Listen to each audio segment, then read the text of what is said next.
Hi everyone and welcome back to the channel. First and foremost, want to extend my well wishes to everybody out there. You know, we're living through difficult times at the minute. Who would have thought we would have been going through something like this in 2020? Or I hope you're all well, you're staying safe, you're keeping healthy, you're keeping entertained, following, you know, all the guidelines that are out there. This is going to be a bit of a long video, so I would encourage you to make a cup of tea. One thing you always want to do before you start a Fusebox install is put the kettle on, because you're not going to have any power. Unless you're like Nick Bundy and you've got one of them fancy charging stations, but unless anybody wants to send me one, nudge nudge, wink wink, I'm not going to be spending out on one of them myself. So I've got myself a cuppa, I've got myself a penguin, which I'll probably eat in a bit when I get a bit low on blood sugars. And somebody in the comment, please thingy below in the comments. I remember a multi-pack of penguins where you got a person at the end, and the wife doesn't believe me. So if you want to leave in the comments, anybody that remembers the multi-pack of penguins where you got a penguin, a penguin, a penguin, a penguin, and then you used to get a person at the end, you know, hit me up in the comments below, because I would, you know, I like to prove it wrong when I can. It's not always the case. Sipping me tea. Right, so let's jump into it. Where this is my humble abode. This is me, my meter cupboard. So this is an electrician's meter cupboard and what it actually looks like. So this is what happens in our own house, not what we do out in the field. And like everything in this channel, I like to keep open and honest, and, you know, not hard things, don't pretty things up and take, you know, portrait pictures on the iPhone of everything. It's, you know, this is real. I like to keep it real. Because I don't want people coming into the industry, particularly when I search for stuff in the industry. There's a lot of sugarcoating stuff and a lot of people that are out there trying to make things look the best, and sometimes you just want the information and you want the nitty gritty of it all. This is me like cupboard. It is a bit of a mess at the minute. I'll go through it in a second, but this is what it's like on a daily basis, and I am gradually tidying this up as I go. We used to have an old Honeywell alarm system, replaced this a couple of months back to a Texcom Premier Elite. Cracking bit of kit. I will go through this on a different video, because especially the Premier Elite stuff, it is really good stuff. My very first thing I want to do is a quick shout out. We're going to be installing a Fusebox. So this is a stacked unit, so a stacked Fusebox unit. There's some reviews out there. I think Jay Beck's done one, I think Nick Bundy's done one. I don't know whether Jordan at Artisan's done one, but anyway, a lot of the other guys have done reviews on the Fusebox. I'm going to try and go a little bit more in depth. As I say, this is going to be a bit of a long video, but I'm going to try and go a little bit more in depth on the review, and this is also going to double up as a bit of a, you know, a Fusebox installation video. I want to have a massive shout out to the guys over at consumerworld.com. They're online in a number of various forms. They're an online wholesaler. Prices really, really competitive, and they've got some great gear on there. I'll put all the links down in the description below. Please check them out. As I say, they're you know, cracking when it comes to prices and the various gear they actually stock. Also very helpful as well over the emails. So yeah, have a little look, the links down below. And then cracking on with things, just a quick disclaimer, as I've always said in all of my videos, this channel is based on around, you know, electricians. If you're an apprentice, you're an electrical improver, you're a sparks mate, you're someone looking to come into the industry, you know, I am aware there's people that just have an interest in what we do, because let's face it, who isn't interested in what we do? Now, if you're looking at this video and you're looking and thinking, oh, I'm not an electrician, but I'm going to install a fuse board, please don't. Once you know what you're doing, it is relatively straightforward and an easy job to screw something to the wall and connect a few cables in. I get it. Plumbers say it all the time. I mean, I think plumbers just move a bit of water around in pipes, but I'm sure there's a lot more that goes on with it. It's the same with electrics. It does just look like connecting things in. But everything with electrics, everything that we do as electricians is all about time, and so we're looking to protect lives, we're looking to protect homes or properties, and we're looking to prevent fires and things like that. We're going to do that with time, and so it is all about getting these little babies here to trip off in the right time. It's all about this board doing the job that is required to do within a set time. That is the difference between getting a non-fatal and a fatal electric shock, or is the difference between a house burning down or not burning down. So it's very important that you get it right, and it isn't just about connecting it in right, making sure everything's screwed up and selecting the right protection devices. And it's shocking, and I am going to be controversial and go out there and say it, there's a lot of electricians that don't do this right. A lot. There's some that are still installing circuit breakers and sizes of cables based on what Dave, the electrician who trained them, used to tell them 10 years ago. You use 2.5 for sockets, you use 1.5 for lights, you use 6mm for shower. Maybe that's why we've got a lot of people still installing showers on 6mm. You know, it should be, every installation should be looked at from a design point of view first. You should design it first, which I know a lot of people don't. They just stick things in by rule of thumb, which is wrong. There's a lot of things you need to take into account in order to make this thing work properly. You need to be making sure that your earthing conductors are the right size. You need to be doing your calcs based on that. You need to be making sure that your cables going out to your circuits are the right size for the current carrying capacity that they're intended for. Do your calcs on that. You need to be making sure that your circuit breakers, your RCDs, they're all correctly selected, the correct sizes. Your cables are installed correctly in the correct sort of wiring routes, in the correct methods. References, for those of you who don't know what that is, it's basically how the cables are installed, whether through loft insulation, whether they're grouped together, things like that. There's a lot of things that are involved in order to make this thing trip out.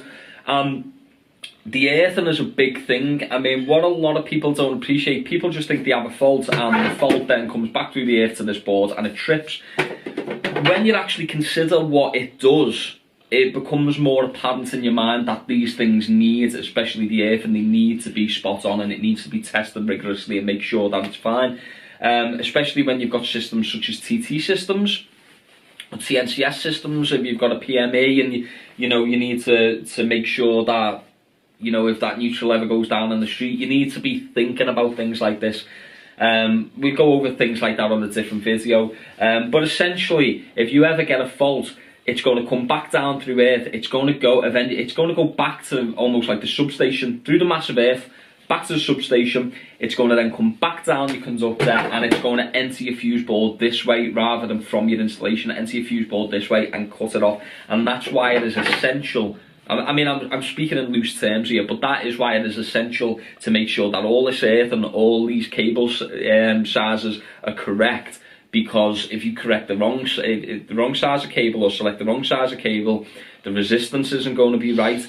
The fault current isn't going to pass in the required time that it's supposed to pass, and you're going to end up in a world of crap. And it is only when you are getting a belt, or somebody else is getting a belt, or when something happens, that's probably going to be the only time that you know, because you're probably not going to have a test meter, are you, to be testing it out as well.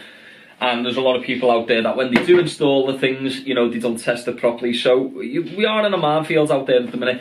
And I know it went on and it was a bit of a rant there, but please, please, please, please, please, if you don't know what you're doing and you're not competent, don't be attempting this. It's not for people that aren't competent with it. And also, it's a fuse board within a domestic property, this, so under Part P of the building regulations, it needs to be notified by a self-certified electrician. So, I mean, I could rant all day about things like that, but let's crack on. I've got a double fuse board set up in my property. I did this at the time because I didn't want to take anything up too much this way. Didn't want to make the fuse board cabinet any wider than what I needed to do. I also wanted, the answer to him, I'm an electrician, I'm going to be adding things to the property as I go on. I wanted room for, future expansion, and I thought future expansion is probably going to be more than the general Joe public, so I wanted a bit more room for expansion. That being said, at the minute I've only really got 4 ways that I'm getting used out of the combined capacity of these two boards. I did segregate things a little bit more in this property as well, purely because that's what I wanted to do. I wanted to segregate things. it probably hasn't served me too well in the form of what I've had it in. I mean, this setup's about 10 years, best part of 10 years old. So it hasn't probably been serving me in the fact that I've got dual RCDs in, so there's 4 RCDs. It's a little bit better than if I had one board in with dual RCD, because I actually have 4 RCDs in it. However, if one circuit was to trip off, I would be losing 4 or 5 on these boards. So, you know, it being segregated in the way that it's segregated, it probably hasn't been serving me as well as what it's going to with this full RCBO setup. So, just to quickly go through, I've got my hob on its own circuit, upstairs sockets, I've got boiler on its own circuit, downstairs light, kitchen sockets and utility are on their own, electric cupboard sockets, so the sockets that you see in here that are doing things like the router, the hallway lamp and things like that, they're all on their own circuit. Got front outside lights, so the driveway lights around the garden, they're all on their own circuit. Security alarm, that's on its own circuit through this unswitched fuse spare that you see here. Shower on its own circuit, we've got downstairs sockets on its own circuit. Front outside power, as it isn't actually getting used yet, there's going to be some front outside power going in, which will take up away there. Upstairs lights, own circuit. Back outside power is on its own circuit, and the back garden lighting is also on its own circuit. That's recently been done, the back outside lights. So I'll probably take it on a little tour around them on a video soon to come. This was done back in the day, so they are plastic boards. I'll take you around the sides of them in a little minute, but as you see, the meter tails come in the side, and then they are, actually I'll take you around here so you can see it. Just free this up a little minute. So already you can see there where the actual meter tails come in. I've just put a little bit of silicone there, and that is purely for the IP rating of the fuse board, to make sure that, you know, nothing can get in. It's fully sealed on the top, so the IP4X on the top is fine. IP2X on the bottom of the sides is fine. As I say, I've sealed where the meter tails have come in. We're going to be putting a meter tail glands on because we need to mechanically protect it, because it's our metal consumer unit. So that's something we need to consider. Main switch coming in. So when I actually bought this property, as you can see, we've got the old, we've got the economy 7 meter that was originally in. This house did have storage units, they just never changed over the meter when they replaced the service head for us. The old lady that lived here before us, God bless her, she didn't have gas coming into the property. She was petrified of gas. So I actually had to get the National Grid to come and knock a new gas supply in from the street for us. So we now have a central heating system. There's no storage heaters here. But I did have to get the service head changed because the IP rating of the service head, it being broken, damaged, and you could get your finger in there or objects in there. So I had to bring the local DNO up, which is Scottish Power in this area, and they come out to replace that. They did keep the economy 7 meter in, but the off-peak line conductor just comes down into the little Henley block here, and it's all sealed up anyway, so that doesn't bother me. I've mounted them a new board at the time, and I just really cheekily put some dotted lines on of where the DNO should keep their equipment, basically keep it out of my way. Down here we have our main earth terminal, so that has everything in there. It has me main protective bonding conductor to me water, to me gas. It has the 2 CPCs, because they actually the main earth comes into the main earth terminal here, and then the 2 CPCs for the 2 fuse boards then come out. So we've got DB1 at the top, DB2 at the bottom. So we've got CPC for DB1 here, CPC for DB2 down here. Obviously now, later on in life, and how I do things now, 10 years on, these will be getting labelled up as part of this install of what they are. And I've got my main switch, so when it comes out of the main meter, your DNO responsibility ends here where they connect it to this main switch. And what the DNO should do is they should put a main switch in for you. So when we're doing things like this, you isolate that main switch and you can just take the tails out, and you don't have to do anything like pulling the fuses or anything like that. We all know in the real world that don't happen. Personally, I ring up the DNO, and a lot of the time they are quite happy to say, yeah, you know, we're happy with you to pull the fuse. if you can seal it back up or whatever you do, or we'll send someone to seal it back up after you. Normally what happens is I get there's meter tail seals you can actually get from eBay. I just buy a load of them in bulk, and then when I'm finished, I just seal it up, and the next time the meter reader comes out, they'll have on the system, just put new seals on, and that's what they'll do if they feel fit to do so. As I say, the DNO responsibility ends here. They never actually put a seal on, but I've put a seal on here. Just think it should be done. I'll show you one of these switches, because I actually have them. We install these when the DNO haven't put main switches in, which a lot of the time is the case.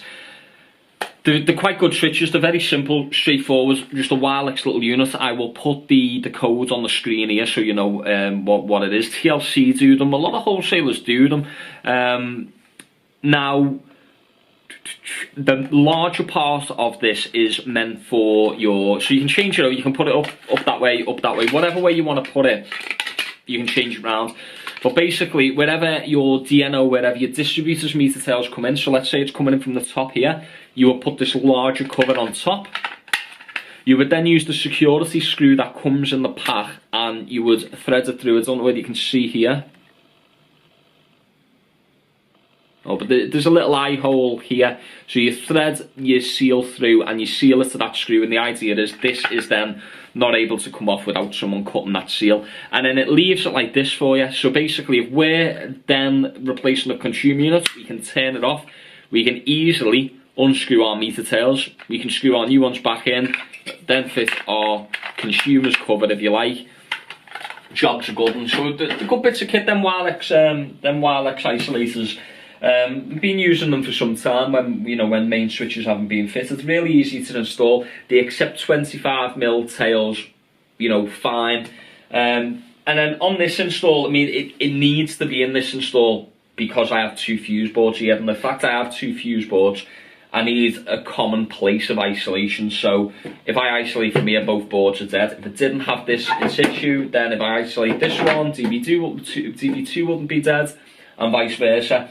And all I've done here at the time, I brought it down, I put it into the Henley block, I split my meter tails, one lot go into DB1 and one lot go into DB2. Right, so that being said, I'm going to isolate. I will take off my main cover, you can have a little look in. Sorry, before I just go through the labelling from what we had. So this is the old RCD test notice. So it used to be monthly, it's now 6 monthly. Massive shout out to the Vinyl guys, Alex at the Vinyl guys. You can get in touch with them over Instagram. Again, I'll leave the link in the description. They produce our labels, so as you can see, these are the new 6 monthly labels that we've got for our CD testing. We also have our generic branding sticker that we get from them, which we've got on, you can see displayed there on the alarm. We have our periodic inspection and test notices, really good. I use a little thin permanent marker, a little thin Sharpie to write on them. Works at an absolute treat. And we also have our mixed wide and colour stickers from them as well. So you see, the quality of these is fantastic. Don't forget that there is set sizes that these need to be. Check the regulations for them. And we've also got our schedule, circuit schedule sticker, which is really important. These are all regulations. They all do need to be fitted as and when they need to be done. You can see here's our old periodic inspection label. You can see this one, last inspection date was the 27th of the 4th, 19. So roughly about a year ago. I wrote kitchen only here, so that was when I done our kitchen install. So that was, the kitchen's actually on this board. You can see our circuit, the old circuit schedule that we used to have all filled in. The actual label on the bottom board is the 6th of April 2016, which was the last time that a periodic inspection was carried out on it. So that's about 16, 17, but about 4 years ago, something like that. So we're not quite up at the 5 years that I've put on this. I mean, don't get me wrong, I'll put 5 years on this. If you go off recommendations and guidelines and whatnot, probably 10 will be absolutely fine. It's not like a rented accommodation or anything like that, but you know, it's my own house. I do like to test it regularly. I live here, you know, just going to take me no time to test it at all. I know the installation inside out. I've turned the installation off here, so I'm going to undo the board.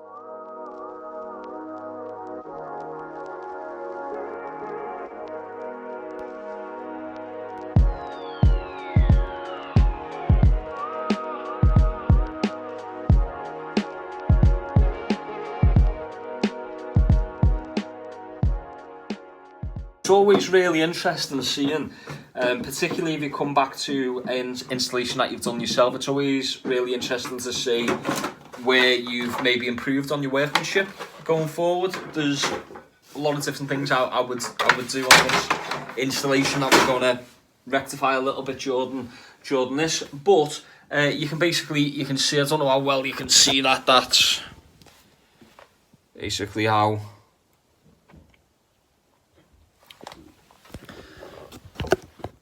so that's my attempt quite some time ago. Now what I normally do at this stage, I want to disconnect, so I'm going at my meter tails on this Fusebox.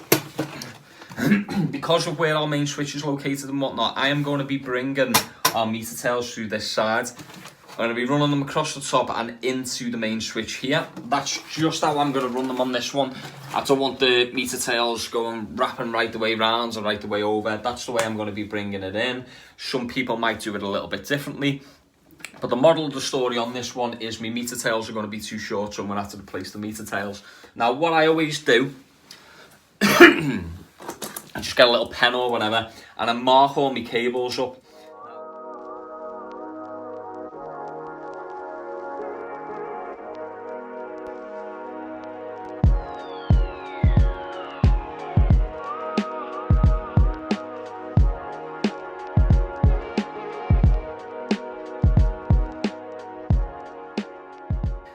And that's essentially all I do. I just label everything up. I only do the line conductors, only because it's just a waste of time doing everything else. As long as if you're using twin and earth, that is, you're gonna know what the rest of them are. And what I actually forgot to do because I was filming, always recommend this. Let's just see, if you're ever doing any work, just get a pair of decent gloves. I mean, these Snickers ones cost about $2.99 from Screwfix. Screwfix also do like sight ones for the same price. Just get like a pair of gloves where you can manage stuff, you can pick, you know, delicate stuff up. The amount of times you don't use them over time, your hands just get shot. You're washing your hands all the time. You'll end up with stuff like dermatitis over the years. Just make sure, you know, you wear a decent pair of gloves. Especially now in the times that we're actually going through at the minute, you want a decent pair of gloves on you anyway, so.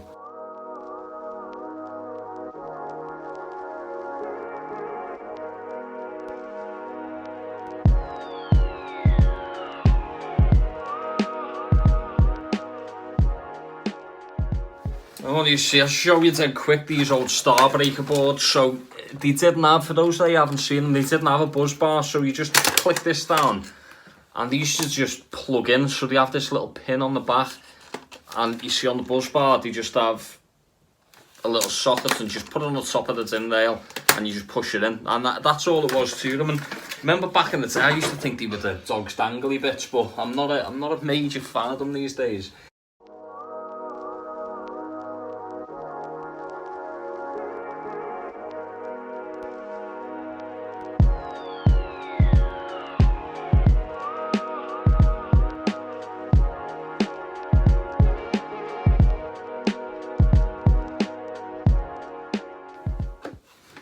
One thing we haven't discussed is my COVID haircut. If anybody's wondering, I actually did this before we went into lockdown, so that's why it's grown back a little bit. But what started off with a pair of £12 clippers from Argos ended up with me getting a £100 police fine for me reg plate on my car having a space in the wrong place. So this atrocity ends up costing me 112 quid, which I wasn't too happy about. So all I do, I open me Fusebox in. Right, I've got one there. And luckily enough, they are going to line up perfect. Yeah, I don't think there's going to be any... There's not going to need to be anything we need to do there in terms of cleaning up. So that's a massive Brucey bonus. And then what I always do as well, I like to work with... I like to start with a bare or bare enough shell. That makes sense. So all the RCBOs are coming out. Just take all of them out. Put them in a safe place for now.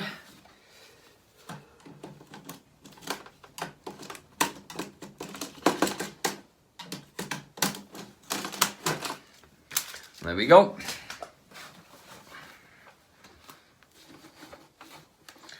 Right. That's all in. So what I want to do then, I'm going to take out these 4 knockouts. I'm going to get a bit of grommet tape around them so that, you know, no cables are going to be rubbing against them. I think my holes in the back box are still, my holes in the backboard are still smaller than what the knockouts are, so I don't really think there's going to be no real issue with having any grommet tape there, but we'll get it in anyway. And then what I always do, I always do this, and I recommend everybody does it. I'm going to put my meter tail glands in first, and I'm going to gland me meter tails in first before I mount the board. It's just a little bit more easier to work with, so we're going to do that now then. Okay, so a little bit annoying. The meter tail glands that I use are 40mm. The knockouts on the sides of these fuse boxes are 32, so you might want to keep that in mind. The new Milwaukee bits that I've got, which are absolutely fantastic, I've just discovered won't allow me to put a smaller sized hole cutter inside. So all I'd normally do here, I would get a 32mm hole cutter and I would slip it inside of my 40mm hole cutter, and I'd use the 32 as the guide to go through the hole and guide the 40mm in. Now, as I can't do that because of the bits, the new bits, I am now going to attempt, this is, you know, you come across jobs sometimes and you've got to improvise and just use a bit of knowledge. And what I've tried to do now is clamp down. So I've got this on my table, I've clamped down a piece of wood inside, so I'm hoping that will do for the guide. So I'm going to get this cut now.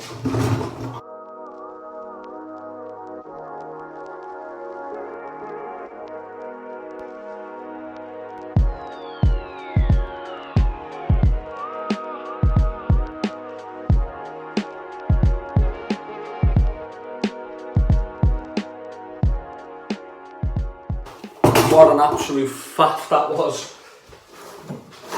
I'm not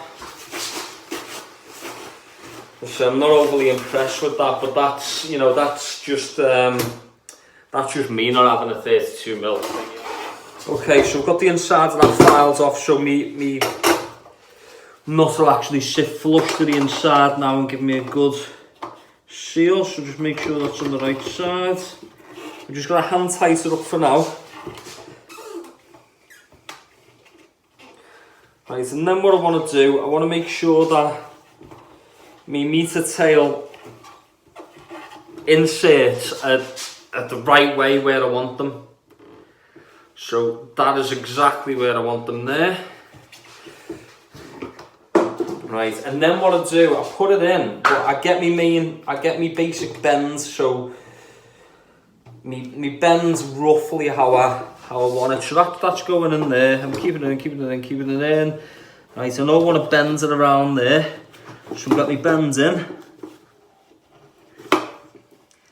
Right, and then I take my excess off. I'll then take my excess off, or to cut off for me copper connection to get back to my copper. Only because once you've done your bends, if you strip your copper back, once you do your bends, the cores warp out, so you won't end up with a fresh cut on your cores.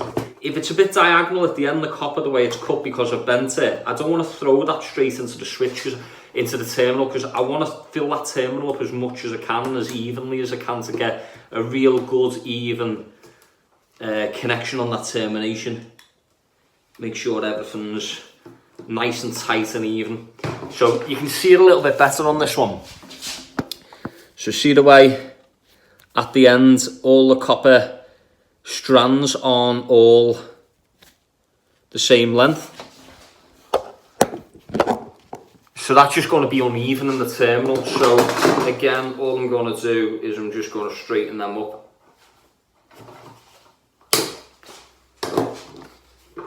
Right.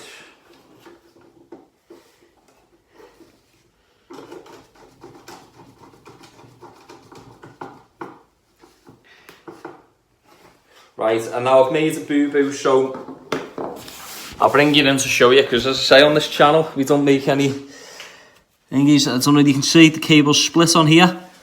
I've just gone a little bit too much with my Stanley knife, so at this point, this is where we talk about like being a good tradesman. There's a lot of people who they'll go, man, naff it, bit of insulation tape around it. Some won't even put in the insulation tape around it, they'll just crack on with it. It's all about just making sure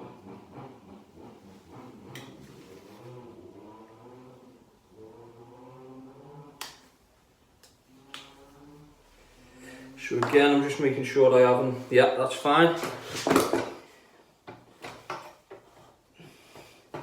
I mean, that's a bit of a pain in the backside. You know, I've got to take out something that I've done and redo it. And there is quite a few people out there that just go, oh, you know, I'm not doing that. It's, no, I've done it once, I'm not doing it again. And they just leave it, as I say. But, you know, you're only as good as your worst job. I know a lot of people say you're only as good as your last job, but you're only as good as your worst job. And remember, each installation that you do, it's going to be in service for many years. So if you're only as good as your worst job, how long is your worst job going to be in service as well? So just always makes you, you know, have a bit of pride in the workmanship. That's, you know, what we're all arguing is lacking in the electrical industry at the minute. Just, you know, take your time with it and make sure it's right. So again, I'm just hammer tightening it and then just manipulating it a bit without putting any strain on the actual terminals. I'm just doing a bit of manipulation so that I want them meter tails set back so they're not going to interfere with my RCBOs.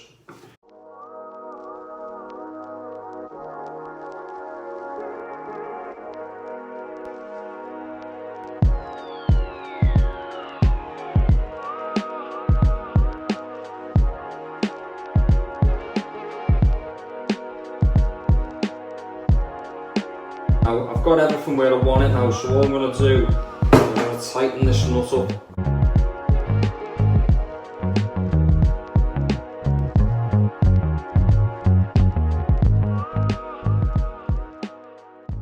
So there's no moving in there whatsoever.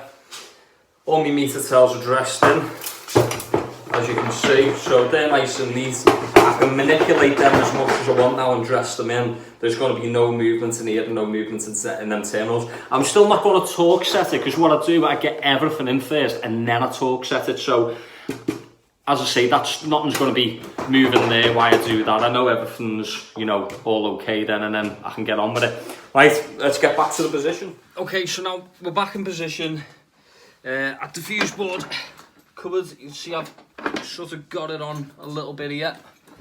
I always use washers just to fill the fixing holes up, make sure it's nice and secure. So I'm just going to do that now.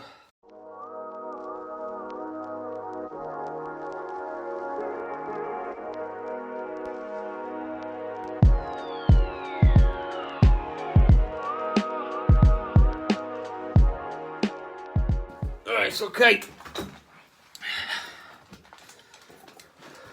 So I have to bend them myself like Houdini. The board's mounted.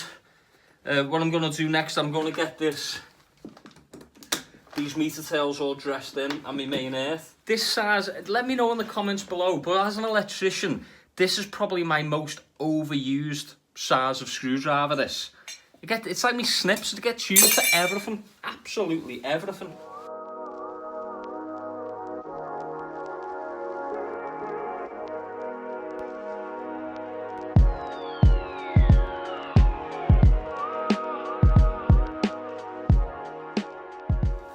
Okay, so I've moved it in a little bit just so that you can see, you know, the consumer unit in its entirety a little bit more. And what the next step is, you're going to want to start planning out where you're going to be putting everything. So I am going to be keeping whatever cables were on the bottom. I'm going to be keeping there. Whatever cables are coming through the top into DB1 initially, I'm going to be keeping, you know, on the top end of the board. I'm just going to have a little look at what I've got. So my first ones here, I'm going to be wanting to put over this side of the board. It's just the way it's going to be going for me. These ones I'm going to be wanting to put on this side of the board. They should all be in pretty much, you know, a good enough order. What I always try and do, I am one of them people that always tries to keep the highest rated MCB, RCBO, whatever it be, towards the main switch. That's not going to work out on this installation because obviously I'm going to have a 40 amp down here for my shower anyway. Now, I would much rather in this instance, rather than, I mean, he might work out there to be fair, but rather than have loads of trailing bits and crimps and whatnot in the board, just to extend to where I am, I'm probably going to keep, that's probably not going to be how it works out on this install. Yeah, I think that's the best process. We're going to bring these in and up, and then these ones will dress up from where they are afterwards, so there's not going to be nothing crossing over. So I think that's going to be my best way. It's always good doing a video like this because you can see the thought process that we're going through. I mean, that sometimes, you know, I could sit here for 5 hours, or not 5 hours, but I could sit here before I actually even boot the camera up and go, right, I'm going to do it this way, get this sort of set up and stage it all. But it's better just seeing how it unfolds and how it's, you know, how it goes on. Now, this is how weird I am over things. If you look at this washed out CPC sleeving, that is how that was. You can't get some like that. And this one is like a really vivid, just like a really vivid CPC for some reason. It just makes me happy. I just like using it.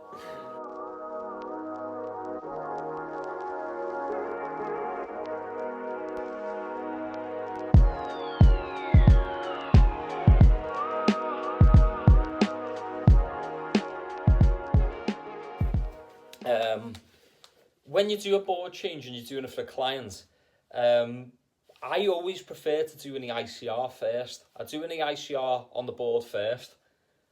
I explain this to the customer, and part of the selling strategy to the customer and how I sell the product to the customer, I tell them, look, we can come in and we can change a fuse board like this, but if we find any faults, once a fuse board is in this stage, if your fuse board starts tripping off, it's very clear that we can't just go and put your old consumer unit back on the wall.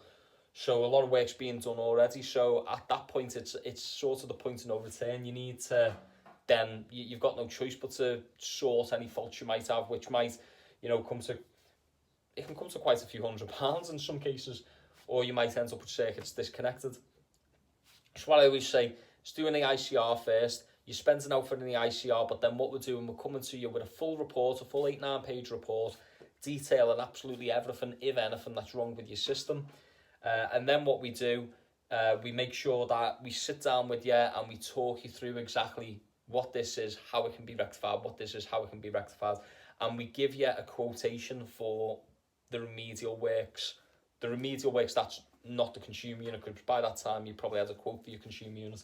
So we would do that, and then you have the choice then as a customer, and that's the way I always explain to my customers. You then have a choice to say, right, well, we know the true cost of this now, so we can either, yeah, let's do the remedial works and sort the fuse board next month if maybe money's a bit tight, or you might think, oh no, that's too expensive for our blood. Like, no, we don't want to do that. Or you might think, the customers might think, yeah, that's absolutely fine, crack on with it. What I like and how I operate as a company is it's complete transparency. The customer is never in the dark. And some people might come back and go, oh, well, you know, like you just need to do this and that and the other. Just do a couple of IR tests and stuff like that. Well, I feel that you're basically doing work at the heart of the installation, and to not recommend to the client exactly what's wrong with the installation, I think is bad practice, my point. That's just the way I think about it. Also, on a second note, I also feel that if you're doing the ICR, you're being completely transparent with the customer. The customer knows exactly what they're getting. And there's a trust thing there as well. The customer is going to value the fact that you are being open and honest and transparent with them, rather than that lad down the road who's just going to come and chuck a fuse board in for however many £100 he charges and then just get off through the door, and, you know, if it's working, it's working, if it's not, it's not. Or if there's loads tripping out, he will either then at that point go, oh, well, you're going to have to get somebody back to fix this, or leave that circuit off, or, oh, you've got this fault, it's going to be an extra couple of £100. I would rather not be that person doing that at that point in time, because that is when a relationship with a customer breaks down, and breaks down in a bad way. And it can be a bad review online that can tarnish years worth of good reputation. So I would rather much honestly be upfront and honest with a customer and say, look, this might happen, you're better with the ICR, blah blah blah blah blah, this is the price. If I lose one or two bits of work because customers don't want to work with me under that circumstance, then that's absolutely fair enough. Not everybody is my customer, and I think a lot of people need to realise that not everybody is your customer. And if people are a bit dicey about, you know, paying a little bit extra to have the job done right, what are they going to be like if you open up a can of worms and then at that point you need to then say, oh, well, we need to do X, Y, and Z? It's, you know, I just think it's a better way of working. I'm only putting a quick thing on this just to make sure that I've still got a ring. Obviously, it is getting tested out properly. So, yeah, obviously we are testing out properly, but I always just like, making sure just as I go along. Now, what I'm doing with this, I'm actually, just to explain, I'm going to be doing this in 2 videos. So this is going to be like the sort of install and the review, if you like, of this board. But I'm also going to be doing a second video of all the testing that goes with this. So what I would normally do at this stage, why it's like this, I would be getting my end-to-end, I'll be getting my R1, R2s as a connected in per se. And then I haven't got to undo it all and retest at the end. But what I'm going to be doing is I'm going to be stopping the video after the install and then restarting and going through the testing procedures. So I will take you through that on another video. So that's why I'm obviously connecting in like this now. But what I would do if I was at a client's house, I would be get me end-to-end on my neutrals, get me end-to-end on my lives before connecting them, get me end-to-end on me, not in that sequence, but, you know, get them before I put them in, do the R1, R2, then connect the circuits in. And that's just the way I would be operating personally. Again, it's just another tip. You can take it, you can leave it. So, and what I always do, I keep me fly lead. So a good thing about this board here, about the Fusebox, which, you know, on the review side of it, is there's only one fly lead, so you haven't got that goddamn pesky functional earth that you've got to deal with, which is nobody ever knows where to put it. Do I put it in with the CPCs? Do I put them all in their own terminals? You know, I've seen them done in many ways before, but as I say, you don't have to deal with that on these. Some people might be saying about compact RCBOs. So I don't know whether Fusebox actually do compact RCBOs. I'm pretty sure they will do. Most manufacturers do. Personally, I'm not a fan of them. Heat-wise, that's basically why I'm not a fan of them. You've got a device doing quite a lot in forms of that RCBO, particularly when you get into the larger devices like your 40 amps, your 50 amps, your 32 amps. When you get into the larger end of the scale, you're compressing that a lot into a tiny little device, almost the size of an MCB in some cases. I just don't like it for the simple reason of like the heat that can be generated and stuff like that.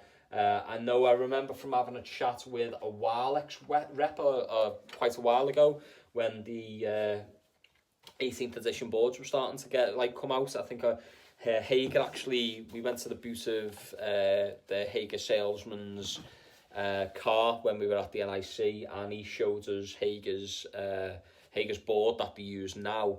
I think it's like the design, is it design 10? But basically the board that they use now, before that was patented and before they were showing it off to people, we actually got a chance to go out to the boot of the salesman's car, and he showed us, look, this is the prototype of what we use, and it actually come to life that is the board that they now use, that Hager now use. And he was telling us, and so were the Wirelex reps. They were saying a lot of people at the time were pushing for the 40 amp RCBOs, but Wilex, for example, they never had a miniature 40 amp RCBO at the time. I don't know whether they do now, but they were basically saying it was a heat issue. They were trying to get around the heat issue, and it's just something. I mean, you look at the size of this. Good thing I would say about these boards as well, there's loads of room in them, absolute tons of room. I just think, you know, if you can't dress in and make a board look neat with this size RCBO, and you need something that's about that much smaller just to make your board look neat, it's really,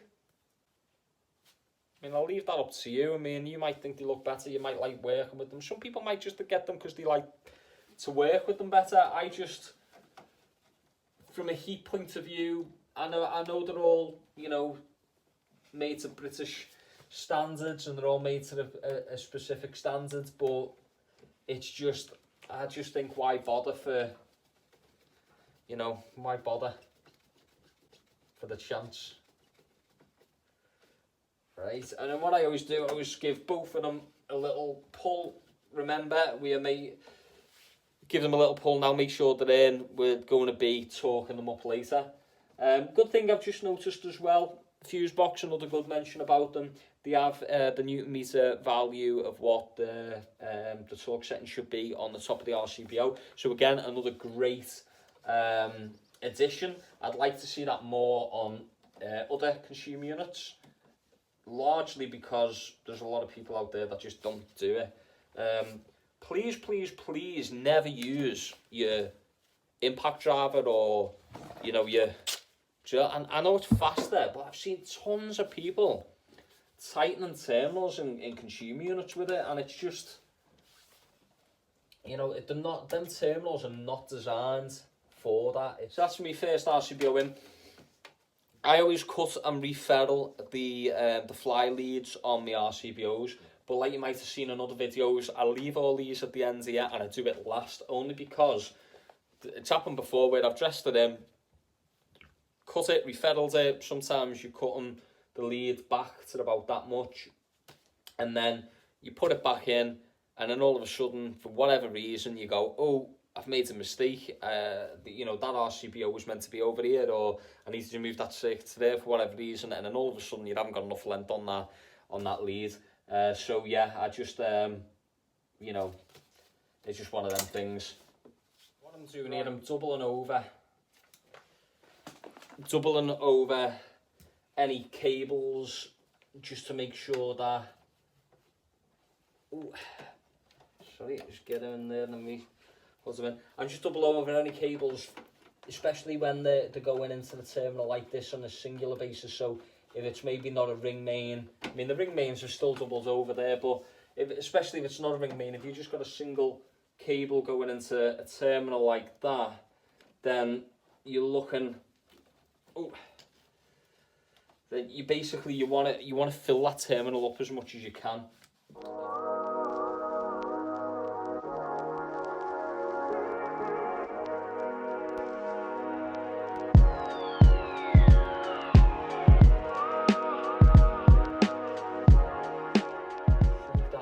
I've always got an eye on my terminals, that my terminals are open, and I'm not putting it in and then tightening it down. What you can do sometimes, I'll show you now. Hopefully the camera does focus on it. Straighten that up in a sec. What you can do is, let's say for example you're looking at them terminals. That terminal might be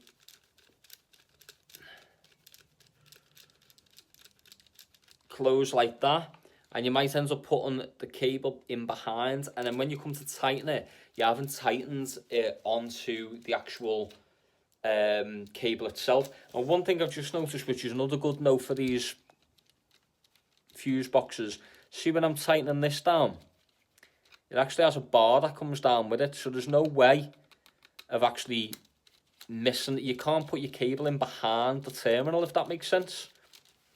Really, really good feature, Fusebox, by the way. I've not seen that. Somebody might correct me, but if I have seen it, I haven't noticed it enough to make a note about it.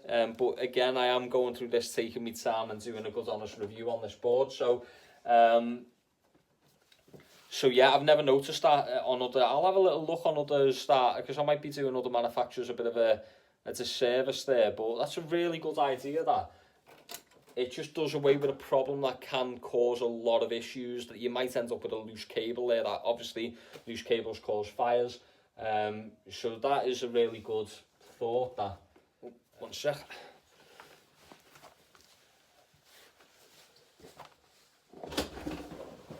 Oh, cheers, mate. Nice one.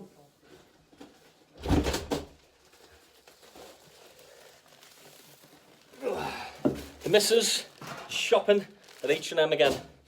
I genuinely hope that we're anything delicate.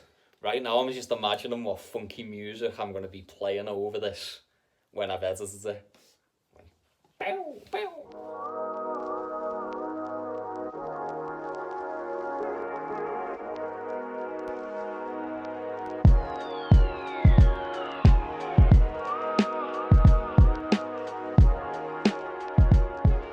Chaps online were mentioning using Cablecraft, so I was going to actually I was looking at Cablecraft last night. These just got delivered off Amazon anyway, but I was looking at Cablecraft and they had some decent kits, ferrule kits, so I'll probably get from there next. But what I'm going to do here we go, in my other pack here, I know I was running out, but I don't know whether I've got any of the 10mm. No. So what I would normally do, anything that my rule of thumb is anything stranded a ferrule, just to make sure that you get a good solid connection. So even like the 10mm, you'll see from posts I put on Instagram, even in the back of shower pull switches, a ferrule at 10 mils, because the strands that's going into the termination. Just think it gives a better all-round termination. And yeah, it's that's just what I do personally. Now, you might think differently, but that's what I do. Now, I actually haven't got any 10mm ferrules. The most I've got going up to at the minute is 6mm. So I will be these 10mm. I will be taking out probably whenever I get the next batch of ferrules. I'll take this out and put a ferrule on it and put it in. So just so you know, that's normally what I do. So if you ever hear me chatting about, this is what I do with ferrules, and then you think to yourself, well, Scott, I watched that video where you put that fuse box in and you did not use a ferrule on that 10mm, mate. You know why? You're not going to be thinking I'm a hypocrite. So, I know how many people get when they criticise, so just letting you know. And one thing as well, I'm a little bit disappointed on what I've started doing for the last couple of months on fuse boards. I only ever used to do it on commercial boards, distribution boards and whatnot, but I've started doing it on domestic. I just think it just makes it that little bit better for the next person working on, especially when you're testing. I've been labelling up all my conductors, but I'm actually out of labels as well at the minute. With it being bloody lockdown, I'm not I haven't found a place online yet where to get them. Maybe someone can suggest somewhere down below. If you can, that will be fantastic.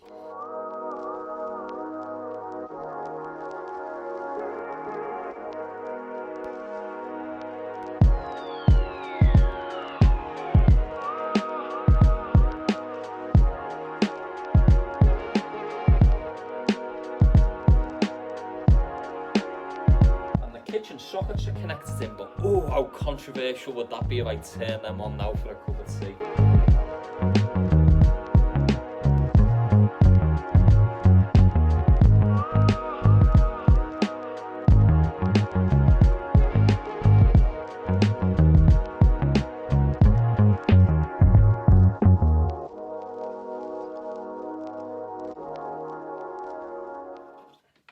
I have to say, so far, I'm quite impressed with the Fusebox. It's good quality. Nothing seems to be twisting. Everything seems to be solid, and that's a major bugbear of mine when things tend to twist, and board covers don't go on. I mean, we won't mention no names. BG.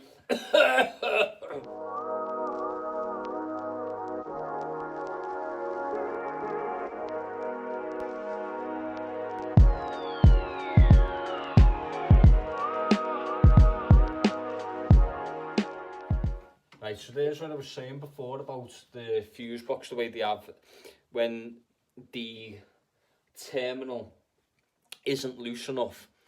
I couldn't put that cable in then because that bar that they have was blocking it. So it's a really, really good feature, because if I was to put that cable in then and then start tightening it, I might think that cable's tight. I mean, I wouldn't, because I always check it, but you know, some people might not think that cable's tight. Screw it, or might think the cable's tight, screw it, think it's tight, leave it. I'm really speaking of sitting behind the terminal, so it's a really good feature that they have that.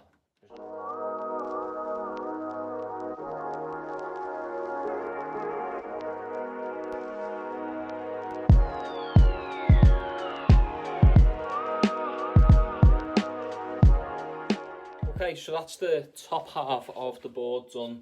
We dressed it into the main switch, ready for everything to be torque tight there. I'm just going to quickly get on with the bottom one now, bottom half of the board, as you can see here with the SPD in it.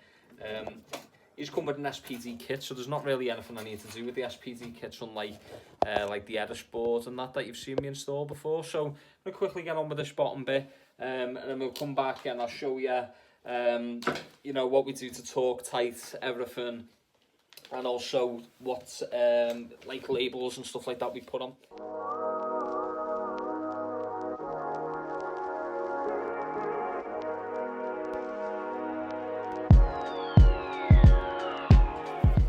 What I'm going to do, I'll film this little bit just to show you what we do. Normally I wouldn't be doing this before a test out, but what I'll do, I'll show you this, how we torque tight it.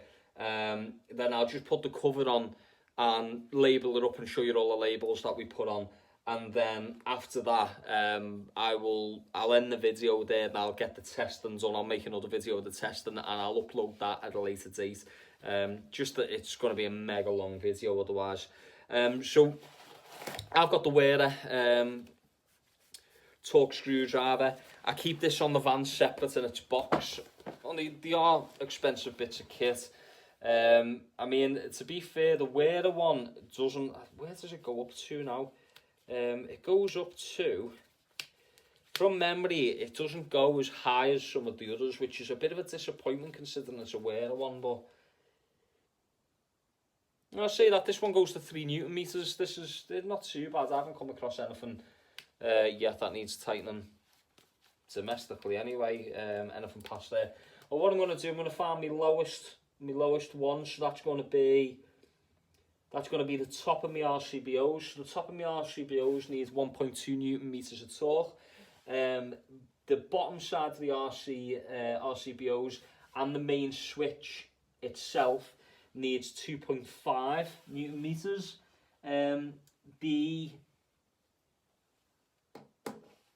The SPD, I'm going to check the literature for it, but the SPD hasn't got anything marked on it. That has come connected in as part of the kit, but we should always check manufacturers' connections within the board. The earth bar and the neutral bars, they are 2 Newton meters. So I'm going to start with the lowest, which is the top of the RCBOs, work my way through, get all them torque tight. Once they are, I'll work my way up in the board of the next side, you know, the next sort of torque tightness up, and I'll work through it systematically and make sure when we tighten it, you should just hear a little click, or a large click, however you want to look at it. And all I do to set it on this is on the wearer screwdriver. You get this little nut down and then you just turn the actual screwdriver, so that's actually taking it down. So I want to go up to, so that's 2.3 I'm at the minute. Connections, so they're really good, these kits. They come with all the connections. They find the smallest consumer unit bit. That'll lock in nicely. And you just turn it till you hear that click. So I'll go through each one. As soon as you hear that click, you know it's the torque tightness that the manufacturers asked for.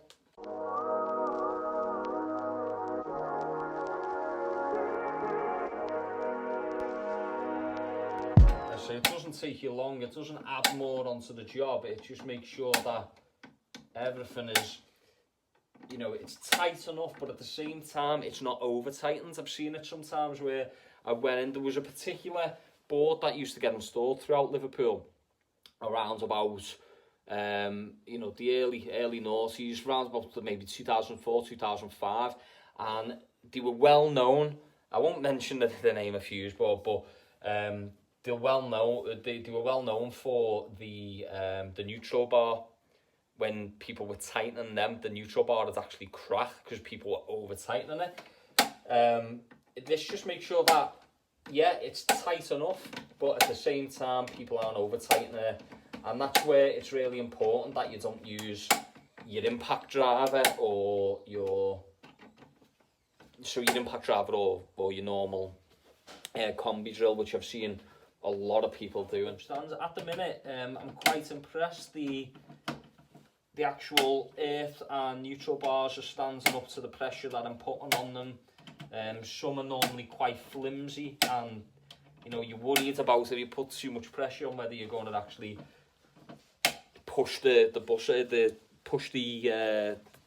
neutral or earth bars off or break them. So it's been quite good so far. Just going to find out the right torque setting for the, oh, here we go, surge protection device. Where's the literature for it? Surge protection device must be installed before an RCD, which it is on this one. So when conducting insulation resistance testing, RCD for the earth connection. So when you're doing your insulation resistance testing on these Fusebox SPDs, you must make sure that you remove the earth connection, which is going into here. So you must make sure that that is disconnected. We have to make sure that we link this as well. That's another thing I've just thought about. Where are we now? Right, 2.5 Newton meters, so it's exactly the same as the main switches and that. There we go, so I've got a couple of turns on that one. A couple of turns on that. Oh God, there's quite a few on that.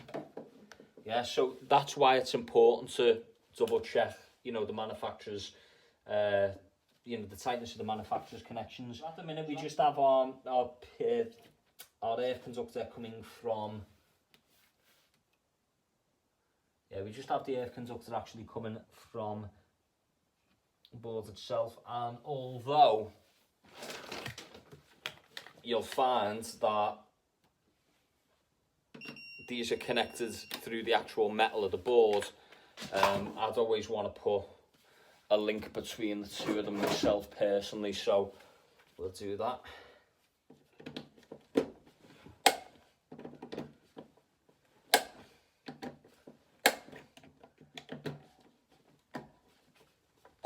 There we go. Don't forget the bus bar covers want to go on. It's just to protect you, anybody going in.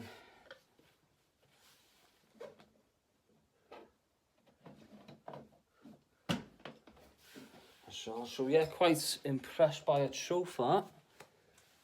Okay, right, so everything's torque tight. Gonna put me cover on my main switch. An isolator.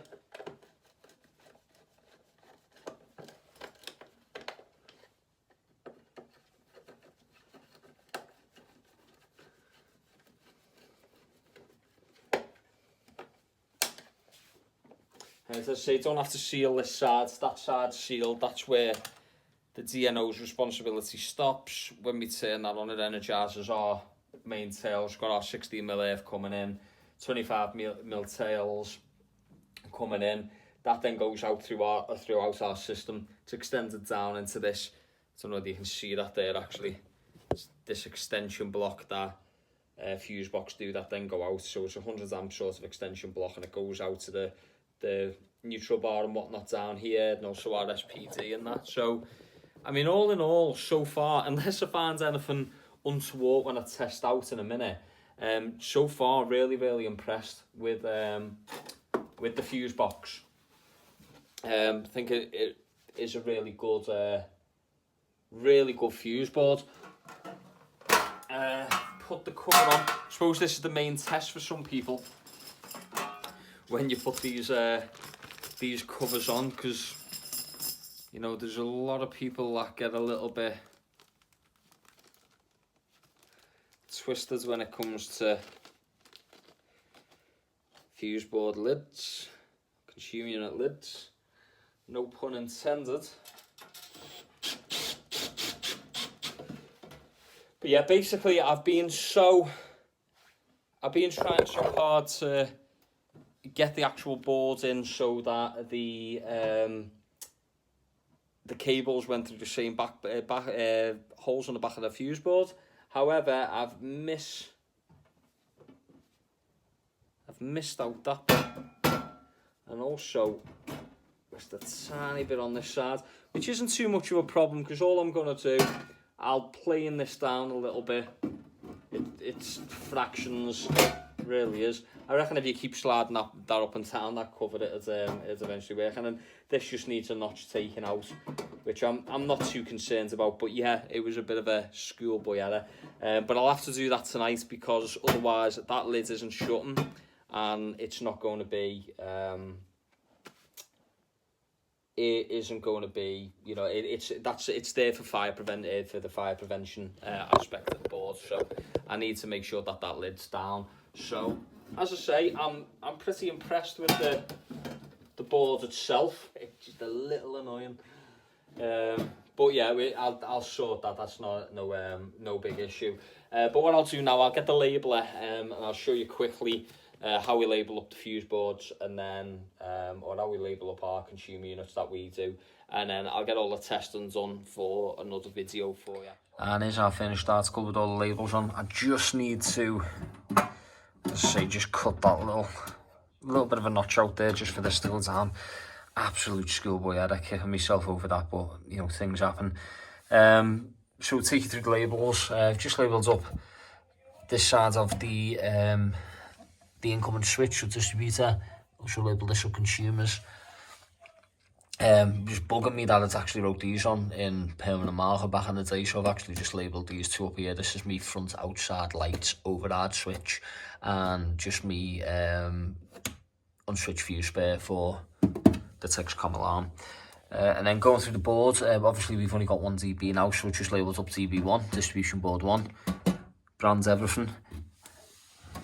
And then we just got our test label, which is today's date.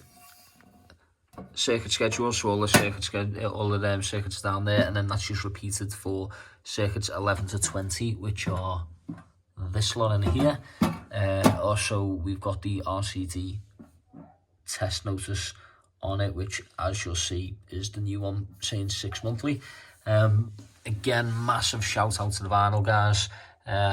I'll post the details in the description of this video.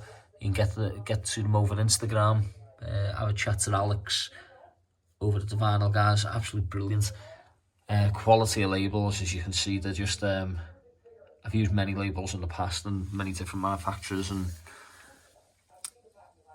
companies, but I've got to say, from just the sheer customer experience coupled with the quality of the stickers, go and give Alex a shout. It's definitely help you out. So that's it, guys. Remember, like and subscribe to the channel, and I'll see you on the next video.